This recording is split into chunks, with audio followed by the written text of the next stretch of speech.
Chapter 12 EmilyBronte Wuthering Heights Original Edition. While Miss Linton moped about the park and garden, always silent, and almost always in tears, and her brother shut himself up among books that he never opened, wearying, I guessed, with a continual vague expectation that Catherine, repenting her conduct, would come of her own accord to ask pardon, and seek a reconciliation, and she fasted pertinaciously under the idea, probably, that at every meal, Edgar was ready to choke for her absence, and pride alone held him from running to cast himself at her feet. I went about my household duties, convinced that the Grange had but one sensible soul in its walls, and that lodged in my body. I wasted no condolences on Miss, nor any expostulations on my mistress, nor did I pay much attention to the sighs of my master, who yearned to hear his lady's name, since he might not hear her voice. I determined they should come about as they pleased for me, and though it was a tiresomely slow process, I began to rejoice at length in a faint dawn of its progress, as I thought at first. Mrs. Linton, on the third day, unbarred her door, and having finished the water in her pitcher and decanter, desired a renewed supply, and a basin of gruel, for she believed she was dying. That I set down as a speech meant for Edgar's ears. I believed no such thing, so I kept it to myself and brought her some tea and dry toast. She ate and drank eagerly, and sank back on her pillow again, clenching her hands and groaning. "Oh, I will die," she exclaimed, "since no one cares anything about me. I wish I had not taken that." Then a good while after I heard her murmur, "No, I'll not die. He'd be glad. He does not love me at all. He would never miss me." "Did you want anything, ma'am?" I inquired, still preserving my external composure, in spite of her ghastly countenance and strange exaggerated manner. "What is that apathetic being doing?" she demanded, pushing her thick and tangled locks from her wasted face. "Has he fallen into a lethargy? Or is he dead?" "Neither," replied I, "if you mean Mr. Linton. He's tolerably well, I think, though his studies occupy him rather more than they ought. He is continually among his books, since he has no other society." I should not have spoken so, if I had known her true condition, but I could not get rid of the notion that she acted a part of her disorder. "Among his books," she cried, confounded, "and I dying! I on the brink of the grave, my God! Does he know how I'm altered?" continued she, staring at her reflection in a mirror hanging against the opposite wall. "Is that Catherine Linton? He imagines me in a pet, in play, perhaps. Cannot you inform him that it is frightful earnest? Nelly, if it be not too late, as soon as I learn how he feels, I'll choose between these two. Either to starve at once, that would be no punishment unless he had a heart, or to recover, and leave the country." "Are you speaking the truth about him now? Take care. Is he actually so utterly indifferent for my life?" "Why, ma'am," I answered, "the master has no idea of your being deranged. And of course he does not fear that you will let yourself die of hunger." "You think not? Cannot you tell him I will?" she returned. "Persuade him. Speak of your own mind. Say you are certain I will." "No, you forget, Mrs. Linton. I suggested that you have eaten some food with a relish this evening, and tomorrow you will perceive its good effects." "If I were only sure it would kill him," she interrupted, "I'd kill myself directly. These 3 awful nights, I've never closed my lids, and oh, I've been tormented. I've been haunted, Nelly, but I begin to fancy you don't like me." How strange, I thought, though everybody hated and despised each other, they could not avoid loving me. And they have all turned to enemies in a few hours. They have, I'm positive. The people here, how dreary to meet death, surrounded by their cold faces. Isabella terrified and repelled, afraid to enter the room. It would be so dreadful to watch Catherine go, and Edgar standing solemnly by to see it over, then offering prayers of thanks to God for restoring peace to his house, and going back to his books. What in the name of all that feels has he to do with books, when I am dying? She could not bear the notion which I had put into her head of Mr. Linton's philosophical resignation. Tossing about, she increased her feverish bewilderment to madness, and tore the pillow with her teeth. Then, raising herself up all burning, desired that I would open the window.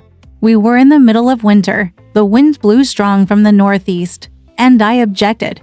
Both the expressions flitting over her face and the changes of her moods began to alarm me terribly, and brought to my recollection her former illness and the doctor's injunction that she should not be crossed.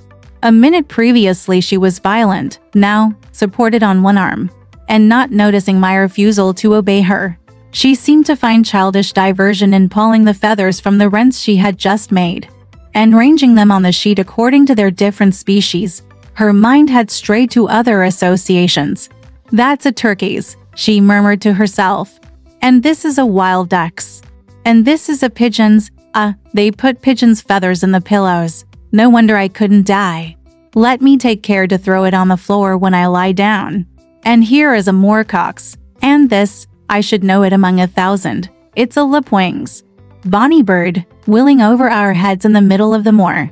It wanted to get to its nest, for the clouds had touched the swells, and it felt rain coming. This feather was picked up from the heath. The bird was not shot. We saw its nest in the winter, full of little skeletons. Heathcliff set a trap over it, and the old ones dare not come. I made him promise he'd never shoot a lapwing after that. And he didn't? Yes. Here are more. Did he shoot my lapwings, Nellie? Are they red? Any of them? Let me look. Give over with that baby work, I interrupted, dragging the pillow away and turning the holes towards the mattress, for she was removing its contents by handfuls. Lie down and shut your eyes. You're wandering. There's a mess. The down is flying about like snow. I went here and they're collecting it.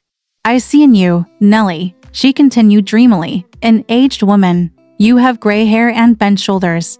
This bed is the fairy cave under Penistone Crag, and you are gathering elf bolts to herd our heifers, pretending, while I am near, that they are only locks of wool. That's what you'll come to 50 years hence. I know you are not so now. I'm not wandering. You're mistaken. Or else I should believe you really were that withered hag, and I should think I was under Penistone Crag. And I'm conscious it's night. And there are 2 candles on the table making the black press shine like jet. The black press? Where is that? I asked. You are talking in your sleep. It's against the wall, as it always is, she replied. It does appear odd. I see a face in it. There's no press in the room, and never was, said I, resuming my seat and looping up the curtain that I might watch her. Don't you see that face? She inquired, gazing earnestly at the mirror. And say what I could, I was incapable of making her comprehend it to be her own. So I rose and covered it with a shawl. It's behind there still, she pursued anxiously. And it stirred. Who is it? I hope it will not come out when you are gone. Oh, Nellie, the room is haunted. I'm afraid of being alone. I took her hand in mine and bid her be composed, for a succession of shudders convulsed her frame, and she would keep straining her gaze towards the glass. There's nobody here, I insisted. It was yourself, Mrs. Linton. You knew it a while since. Myself, she gasped. And the clock is striking 12. It's true. Then, that's dreadful. Her fingers clutched the clothes and gathered them over her eyes. I attempted to steal to the door with an intention of calling her husband, but I was summoned back by a piercing shriek. The shawl had dropped from the frame. Why, what is the matter? Cried I, who was coward now. Wake up. That is the glass, the mirror, Mrs. Linton. And you see yourself in it. And there am I too, by your side. Trembling and bewildered, she held me fast, but the horror gradually passed from her countenance. Its paleness gave place to a glow of shame. Oh, dear. I thought I was at home, she sighed. I thought I was lying in my chamber at Wuthering Heights. Because I'm weak, my brain got confused, and I screamed unconsciously.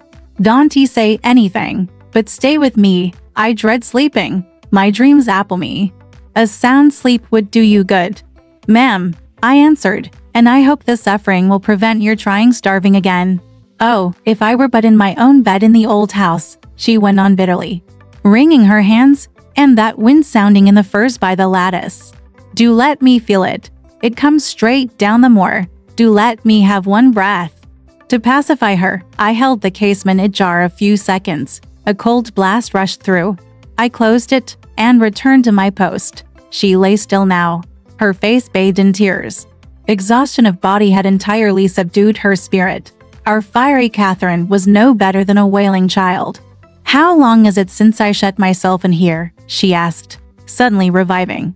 "It was Monday evening," I replied, "and this is Thursday night, or rather Friday morning, at present." "What? Of the same week?" she exclaimed. "Only that brief time." "Long enough to live on nothing but cold water and ill temper," observed I. "Well, it seems a weary number of hours," she muttered doubtfully. "It must be more." I remember being in the parlor after they had quarreled, and Edgar being cruelly provoking, and me running into this room desperate.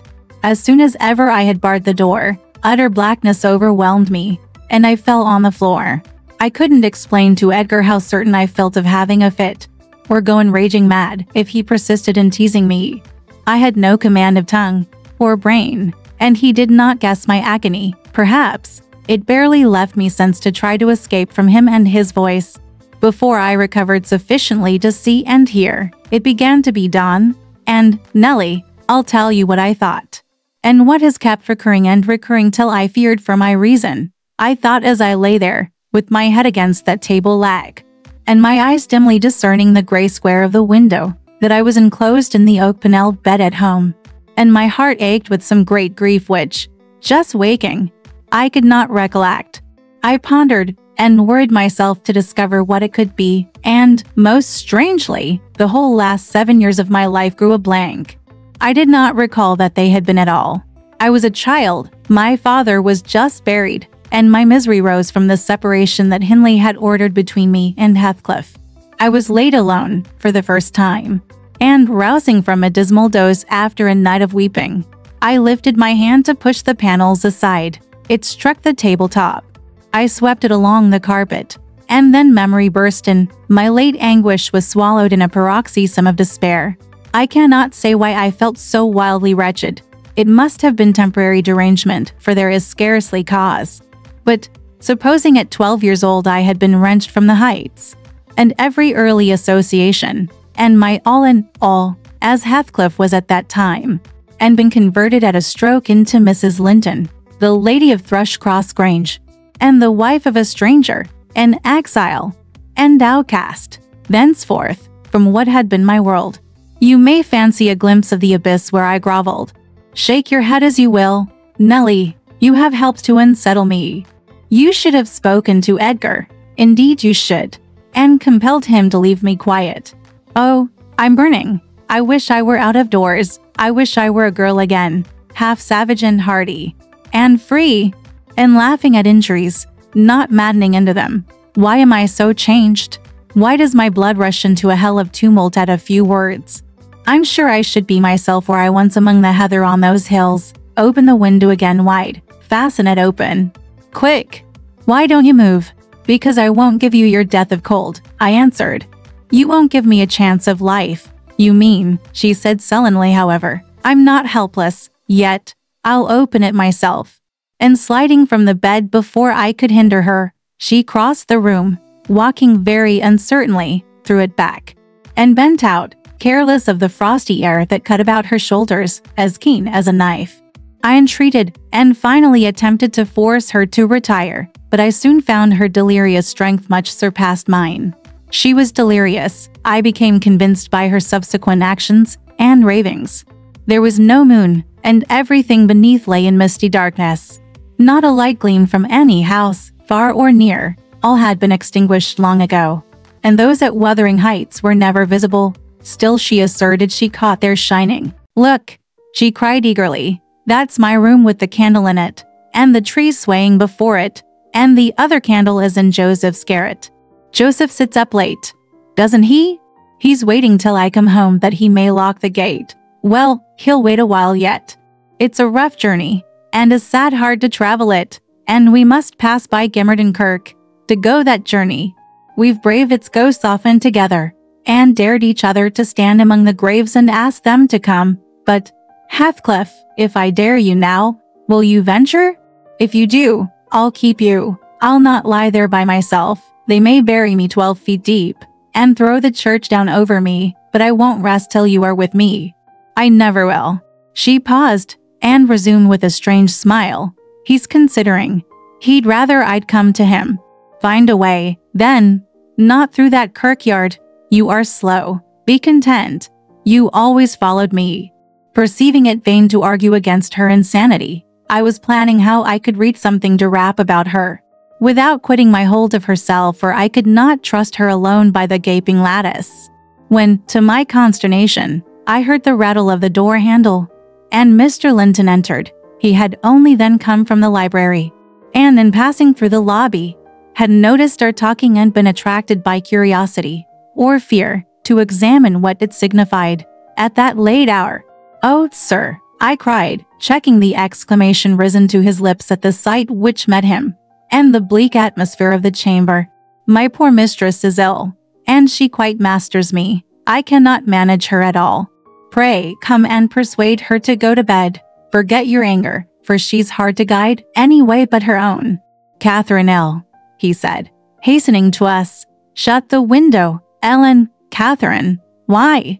He was silent. The haggardness of Mrs. Linton's appearance smote him speechless, and he could only glance from her to me in horrified astonishment.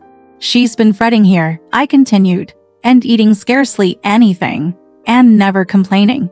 She would admit none of us till this evening, and so we couldn't inform you of her state as we were not aware of it ourselves.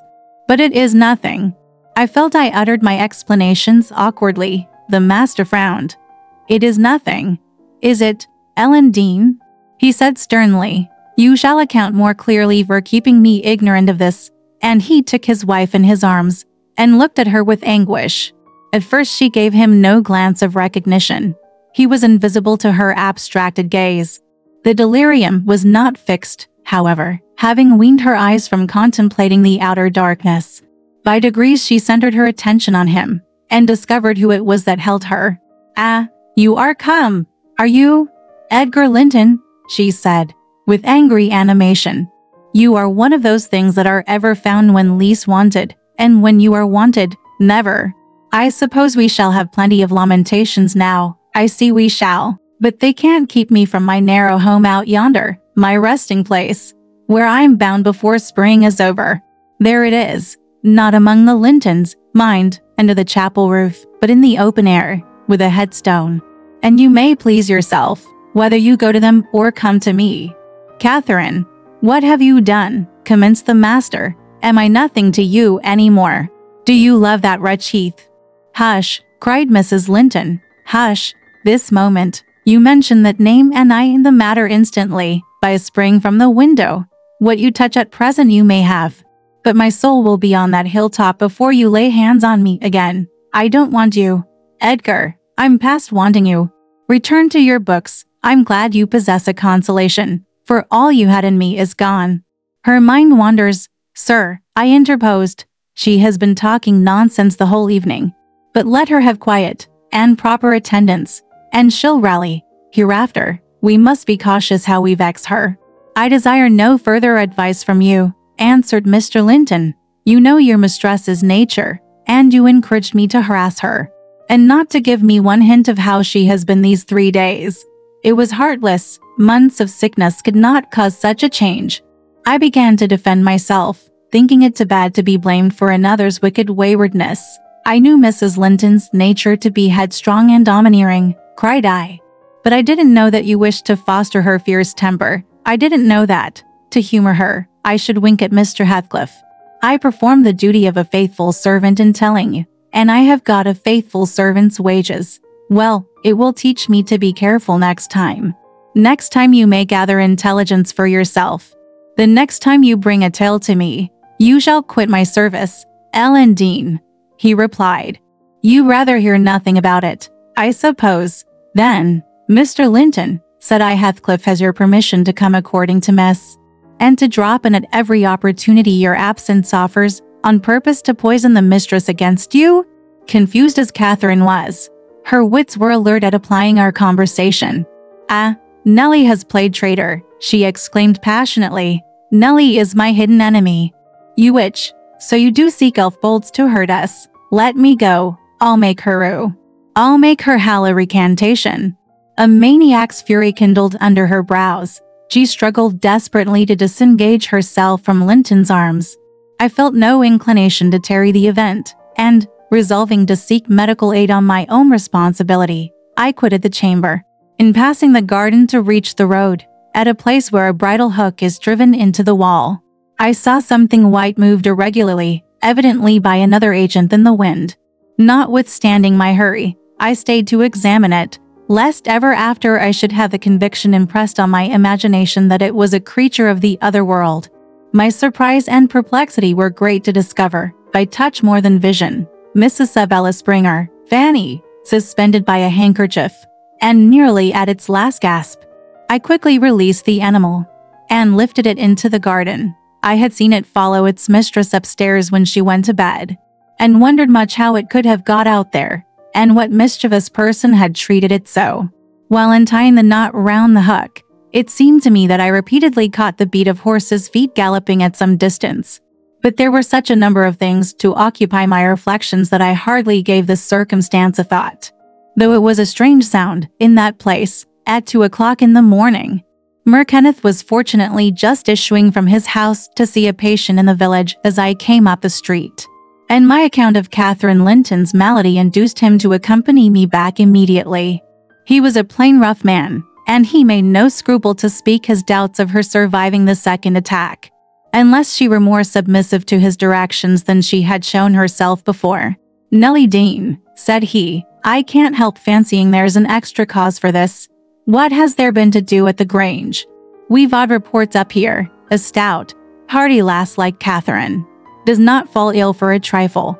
And that sort of people should not either. It's hard work bringing them through fevers and such things." "How did it begin?" "The master will inform you," I answered, "but you are acquainted with the Earnshaw's violent dispositions, and Mrs. Linton caps them all. I may say this. It commenced in a quarrel. She was struck during a tempest of passion with a kind of fit. That's her account, at least, for she flew off in the height of it, and locked herself up. Afterwards, she refused to eat, and now she alternately raves and remains in a half-dream, knowing those about her, by having her mind filled with all sorts of strange ideas and illusions." "Mr. Linton will be sorry," observed Kenneth, interrogatively. "Sorry? He'll break his heart should anything happen," I replied. "Don't alarm him more than necessary." "Well, I told him to beware," said my companion, "and he must bide the consequences of neglecting my warning." "Hasn't he been thick with Mr. Heathcliff lately?" "Heathcliff frequently visits at the Grange," answered I, "though more on the strength of the mistress having known him when a boy, than because the master likes his company. At present, he's discharged from the trouble of calling, owing to some presumptuous aspiration after Miss Linton which he manifested. I hardly think he'll be taken in again." "And does Miss Linton turn a cold shoulder on him?" was the doctor's next question. "I'm not in her confidence," returned I, reluctant to continue the subject. "No, she's a sly one," he remarked, shaking his head. "She keeps her own counsel. But she's a real little fool. I have it from good authority, that, last night, and a pretty night it was, she and Heathcliff were walking in the plantation at the back of your house, above 2 hours. And he pressed her not to go in again, but just mount his horse and away with him. My informant said she could only put him off by pledging her word of honor to be prepared on their first meeting after that. When it was to be, he didn't hear. But you urged Mr. Linton to look sharp." This news filled me with fresh fears. I outstripped Kenneth, and ran most of the way back. The little dog was yelping in the garden yet. I spared a minute to open the gate for it, but instead of going to the house door, it coursed up and down snuffing the grass, and would have escaped to the road, had I not seized and conveyed it in with me. On ascending to Isabella's room, my suspicions were confirmed. It was empty. Had I been a few hours sooner, Mrs. Linton's illness might have arrested her rash step, but what could be done now? There was a bare possibility of overtaking them if pursued instantly. I could not pursue them, however, and I dare not rouse the family, and fill the place with confusion. Still less unfold the business to my master, absorbed as he was in his present calamity, and having no heart to spare for a second grief. I saw nothing for it but to hold my tongue, and suffer matters to take their course. And Kenneth being arrived, I went with a badly composed countenance to announce him. Catherine lay in a troubled sleep.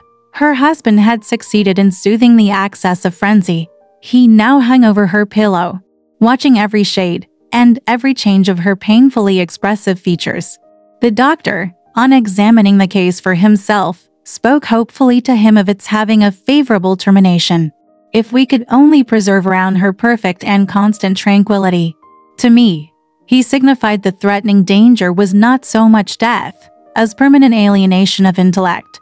I did not close my eyes that night, nor did Mr. Linton. Indeed, we never went to bed, and the servants were all up long before the usual hour, moving through the house with stealthy tread, and exchanging whispers as they encountered each other in their vocations. Everyone was active but Miss Isabella, and they began to remark how sound she slept. Her brother, too, asked if she had risen, and seemed impatient for her presence, and hurt that she showed so little anxiety for her sister-in-law. I trembled lest he should send me to call her, but I was spared the pain of being the first proclaimant of her flight. One of the maids, a thoughtless girl, who had been on an early errand to Gimmerton, came panting upstairs, open-mouthed, and dashed into the chamber, crying, "Oh, dear, dear! What mun we have next? Master, master, our young lady!" "Hold your noise," cried I hastily, enraged at her clamorous manner. "Speak lower, Mary. What is the matter?" said Mr. Linton. "What ails your young lady?" She's gone. Yon Heathcliff's run off wi her," gasped the girl. "That is not true," exclaimed Linton, rising in agitation. "It cannot be. How has the idea entered your head? Ellen Dean, go and seek her. It is incredible. It cannot be." As he spoke, he took the servant to the door, and then repeated his demand to know her reasons for such an assertion. "Why, I met on the road a lad that fetches milk here," she stammered, "and he asked whether we weren't in trouble at the Grange. I thought he meant for Mrs.'s sickness, so I answered, 'Yes.' Then says he, 'They's somebody gone after 'em, I guess.' I stared. He saw I knew not about it, and he told how a gentleman and lady had stopped to have a horse issue, fastened at a blacksmith's shop, 2 miles out of Gimmerton, not very long after midnight, and how the blacksmith's lass had got up to spy who they were. She knew them both directly, and she noticed the man. Heathcliff it was. She felt certain nobody could mistake him. Besides, put a sovereign in her father's hand for payment. The lady had a cloak about her face, but having desired a sup of water, while she drank, it fell back, and she saw her very plain. Heathcliff held both bridles as they rode on, and they set their faces from the village, and went as fast as the rough roads would let them. The lass said nothing to her father, but she told it all over Gimmerton this morning. I ran and peeped, for form's sake, into Isabella's room, confirming, when I returned, the servant's statement. Merlinton had resumed his seat by the bed.